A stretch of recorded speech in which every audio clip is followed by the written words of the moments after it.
Alors moi d'abord je suis à la fois heureuse et émue d'être là puisque vous m'avez tous échappé puisque vous êtes tous maintenant dans le supérieur, et simplement 2 mots parce que ce qui est intéressant c'est de vous écouter vous. Un immense merci d'avoir lâché vos études. Certains sont presque déjà en petit concours à Sciences Po, dans des prépas, dans des bicursus merveilleux, et ils ont eu le désir de revenir, et je crois que ça prouve qu'effectivement cette aventure qu'on a menée ensemble, eh bien c'est une aventure qui d'abord crée des liens tout à fait nouveaux entre les professeurs et les élèves, et d'autre part effectivement qui se prolonge dans l'intérêt qu'ils ont pu avoir. Je dirais simplement que eh bien, finalement, ils ont été les pionniers, puisque cette année, ils ont donné l'envie aussi à d'autres élèves, qui sont d'ailleurs ici ce soir, de reprendre le flambeau, et que ces nouveaux élèves ont eu envie cette année de travailler sur le consentement. Et finalement, travailler sur la PMA, GPA, l'accès aux origines et le consentement, c'est aussi travailler autour de ce que c'est qu'intervenir sur un corps. Effectivement, quels sont les droits que nous possédons en tant que corps pensant.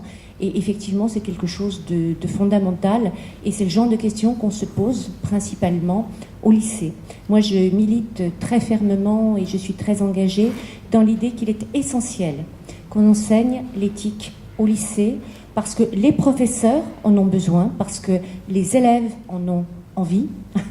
Et que effectivement, je crois que c'est essentiel, surtout dans cette période où malheureusement, eh bien, le début de cette année a été teinté d'un certain nombre de violences qui réapparaissent, la violence homophobe, et je crois que la responsabilité des professeurs, c'est aussi que l'école soit l'endroit où on puisse réfléchir aux causes profondes pour lesquelles on peut agresser quelqu'un pour ses orientations, quelles qu'elles soient, pour ce à quoi il croit, pour ce à quoi effectivement il adhère au niveau des valeurs, et tout simplement agresser les gens parce qu'ils osent être libres et être eux-mêmes. On réfléchit aussi beaucoup à la notion de violence sur les vulnérabilités, que ce soit sur des femmes qu'on fabrique comme des êtres vulnérables, que ce soit effectivement vis-à-vis de malades, de personnes dites âgées, sur la question de la privation de liberté dans les hôpitaux psychiatriques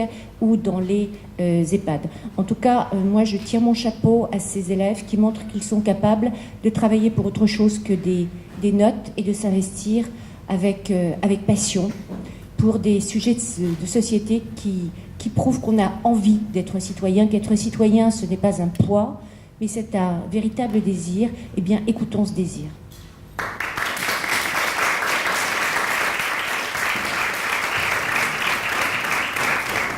On verrait 2 tonalités, la philosophie qui va être complétée par une autre approche au niveau disciplinaire. Mais ce qui est intéressant, c'est que les lycéens, à la fois d'Henri IV et ceux de Pierre-Gilles de Gênes, se sont vraiment investis. Ils ont pris très au sérieux ce travail. Et cette année, alors vous allez travailler sur le consentement.